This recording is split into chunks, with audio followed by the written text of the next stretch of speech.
વ્યક્તિગત કોઈ વાંધો નથી.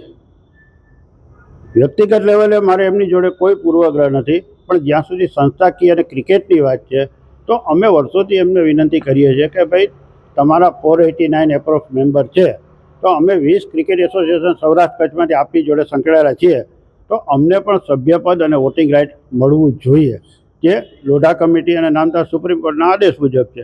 તો શા માટે નથી આપતા? એટલે પહેલો વાંધો કે જે કંઈ અમે ન્યાયિક લડત કરી છે એના માટે કે દરેક ક્રિકેટ એસોસિએશનને સભ્યપદ મળવું જોઈએ. તમારા 489 મેમ્બર છે, એમાં તમે જોવો તો મોર દેન 126 એમના પરિવારના જ છે.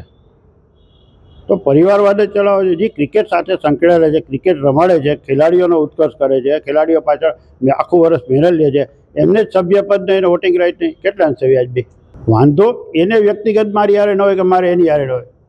વાંધો સૈદ્ધાંતિક અને મતાધિકારનો છે.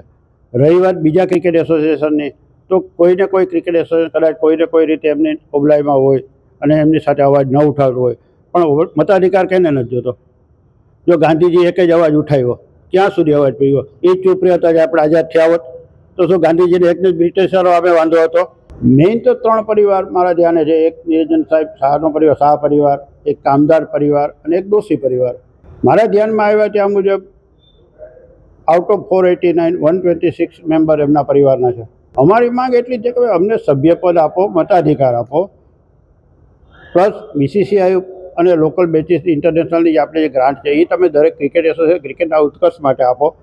ખાલી પેલી તમે મોટાભાગનું ફંડ છે રસીદોના રૂપમાં બેંકમાં રાખો છો, એનો શું મતલબ? જો સરકારે એવું વિચારીને એની વેટની ને ટેક્સની ઇન્કમ છે ભારત સરકારે એફડીના રૂપમાં જ રાખે ને કોઈ વિકાસના કામ ન કરે, પબ્લિકે શું કહેશે? 5 વર્ષે રમત માગવા જઈ શકશો?